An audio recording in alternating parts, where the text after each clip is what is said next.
I genuinely and definitely covet for an amiable, gentle touch and a complete refurbishment to meet the elevated expectations I place upon myself.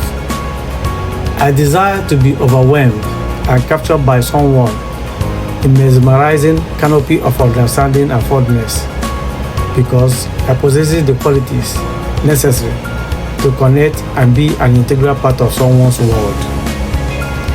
I don't want to be burdened by the weight of remorse of my own past affirmations that gloss at me. My past defiance and admonishment threaten to engulf me in a stagnant pond without any means of getting out and find a soulmate. That's harsh and inconceivable. Even though I challenge the established norms of nature's rhythm and tread upon every predictable pattern of life's structure and process, shouldn't be used against me to languish in the mushroom and progression of despair. Whatever I did in my exuberant past, when in high demand with the strength of a bull and determination and fearless like a rattle, cannot be used to discard me like a robber without pity. I deserve forgiveness, compassion, and attention, because the situation then can't be quantified with what is happening all around me now.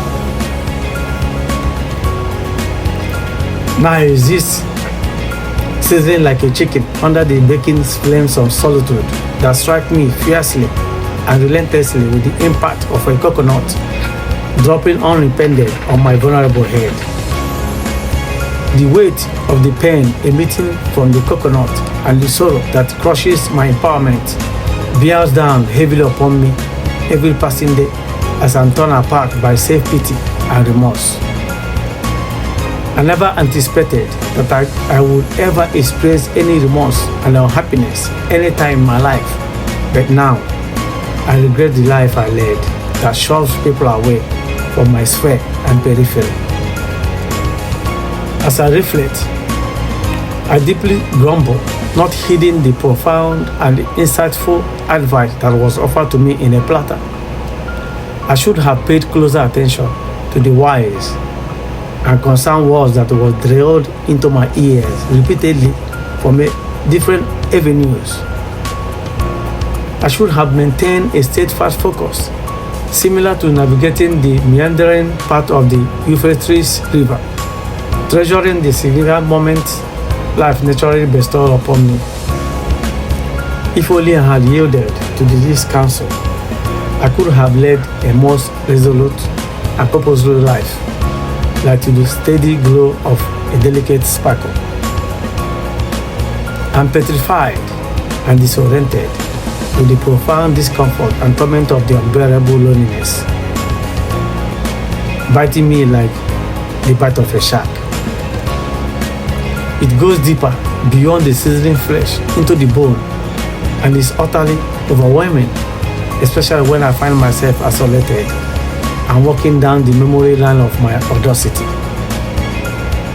I defied and swim against the relentless pull of the tide and rejected everything that nature lay out before me with profound disdain and unkindness. Now I find myself lamenting, shedding tears, weeping and crying my heart out over my inability to form a deep and meaningful romantic connection with a stable partner. I yearn for the opportunity and for the simple ability to sit together side by side with someone in this my weakest and vulnerable period that I'm comforted with. All I need to do in the past is just to give someone a chance and a moment to express themselves. But I vehemently refuse to do so because I feel it's a waste of my time and the zenith of your life is in the palm of my hands. I radiated an unshakable belief that the world revolved around me, with no one else permitted to step in and be a part of it. Nonetheless, the harsh and unwavering reality that I'm facing now, and the alone without a fly following and disturbing is painfully hard to accept and difficult to swallow. No one to visit me, even when I'm in the hospital. No one shows up but the nurses and doctors. I'm left alone to be alone, without any child or a partner to call me mom or honey. How are you doing today? Life is hard.